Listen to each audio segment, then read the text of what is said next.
બાપની આગળ મારું સ્તર નીચું જાય એવું જીવન જ કોઈ દી નહીં જીવ્યું. હે મારા બાપને નીચું જવું પડે એવું હું પગ ભરું તો મારી જનેતા લાગે. હે મારાથી ડગલું ન ભરાયો. મારો બાપ અટાણે તો સમય હારો છે, બાકી કામ કરી કરી ખેતી કરી કરી મજૂરી કરી કરીને મને તમને મોટા કર્યા હોય. હે હમણાં બાબા બાળીનાથે જેમ રેખા બાંધી હતી ને કે વેરવા બાર ગાવ બહાર જતો નહીં તો હેરાન થઈ જાય, પછી કોઈ ધણી નહીં થાય. એમ હનુમાન લક્ષ્મણજીએ પણ રેખા બાંધી હતી. માતાજી સીતાજીને કીધું હતું કે માં આનાથી બહાર નીકળતા નહીં, એને ઉપાડી જાય. એમ દીકરીઓને પણ મારે કહેવાનું છે કે ઉંગરો વટતા નહીં કોઈ દિવસ બાપની ઈચ્છા વગર, નકર નક્કી નહીં રહે કોઈ જિંદગીમાં સુખી નહીં થાવ. હા, મા બાપ રાજી હશે ને તો જ તમે સુખી થાવ, બાકી કોઈની તાકાત નથી તમને કોઈ સુખી કરી શકે. એટલે કેવું પડે તો બાપ એમ માનતો હોય મારી દીકરીને મારે વઢવું હતું, પણ કદાચ કઈક વાલી વસ્તુ તૂટી ફૂટી જાય તો એની માને એમ કે મમ્મી મારા પપ્પાને ન કહેતી હો. હા, આ પાત્ર દીકરીનું. એટલે કીધું હે દીકરી તને વઢવાના હતા ઘણા કોડા, તે કેનો કર્યો. હે તારા દુઃખમાં હું ભાગી જો થા, ઘણની સાસોએ કેનો. હે મારા ફળિયામાં વડ કેરી છાયે, નીચતો પંખીડું જાણે આવતું હોય, ઉડી જતું હોય, આવતું હોય જાતું હોય. ધરતીની માથે પગ છપવા ન દે. દીકરી નાની હોય, હાથે માઠમના તહેવાર હોય, નવલા નવરાત્રા હોય, ચણિયા ચોળી આમ પહેરીને આમ આવતી હોય જાતી હોય, એને કોઈને દેખાડવાનો મોહ ન હોય, પણ એનો બાપ એક વખત જોઈ લે પછી એને થઈ જાય મારા બાપુએ જોઈ લીધું. એને કદાચ હું તો હોય ને તો જગાડે બાપુ મારે નિશાળે જવું છે, મને જરીક જોઈ લો, મેં ચણિયા ચોળી પહેરી છે, હું કેવી લાગુ છું. તારી બાપ આંખ ઉગાડીને જોવે ને કઈક બાપ તું તો જોગ માયા જેવી લાગે.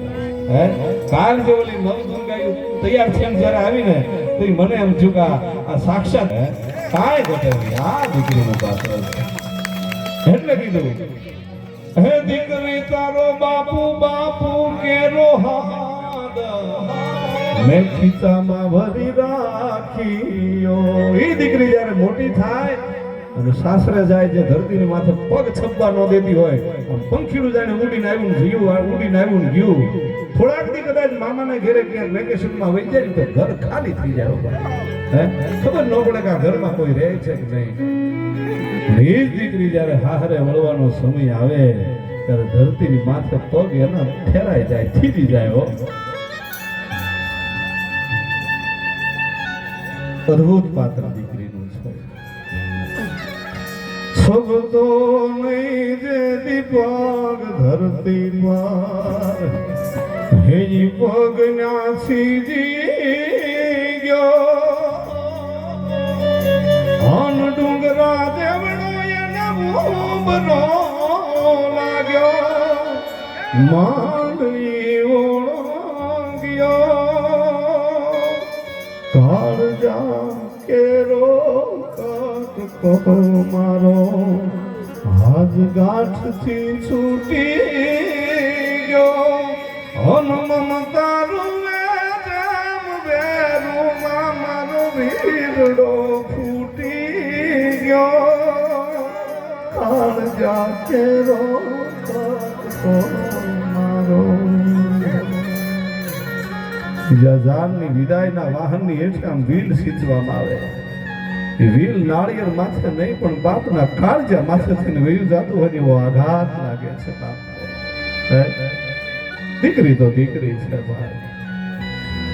ઢાળ હેઠા જાવું પણ તા તો મારો સૂરજ ડૂબી ગયો. દીકરી વહી જાય ને એટલે સતી આંખે બાપ આંધળો થઈ જાય. એના ઘરમાં એને કઈ જડે નહીં હો.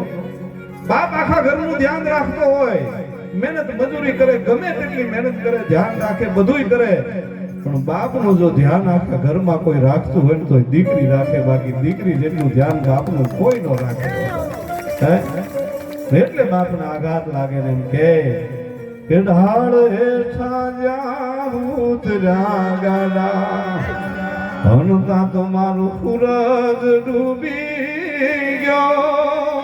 પછી ડગલે ને ડગલે પછી પાછો જ્યારે વળે ને ત્યારે ધરતી એને જગ્યા ન આપે હો ભાઈ, ઘર ન આવે પાછું. એ માંડવામાં આવીને ઉભો રહે પણ માંડવો છે ને ખાવા દોડતો હોય એવું લાગે, અંધાપો આવી જાય બાપને. એટલે કીધું ડગલે ને ડગલે મારા ગયે ને તે દીહો ગાવનો થયો, કરજા કેરો કાટકો આજ ગાંઠથી છૂટી ગયો. એ દીકરી નાની હોય અને બાપુ બાપુનો પોકાર કરતો હોય, કરતી હોય, બાપ છે એ અવાજને ખીચામાં ભરીને રાખે. કારણ હે દીકરી તારો બાપુ બાપુ કેરો હાથ હે ગુંજામાં ભરી રાખીયો, અને જ્યારે જ્યારે આવે છે તારી યાદ ત્યારે છાનો છાનો ચાખીયો. હે મારા ફળિયામાં વડ કેરી છાંયે હિંચકો હિરલે ભરો, પંખીડું આવી આવીને ઉડી જાય, હર ટવકો તારો હવા નેતલદેને પોતાના પિતાજી સસુર ગૃહે ભણાવી રહ્યા છે અને ખૂબ આનંદ સાથે અલગ રણી રામદેવજી મહારાજના લગ્નનો પ્રસંગ આયા ઉજવાણો. બધાએ બે હાથે દાન દીધું હો ભાઈ, એક હાથે નહીં બબે હાથે ભાવથી દાન આપ્યું.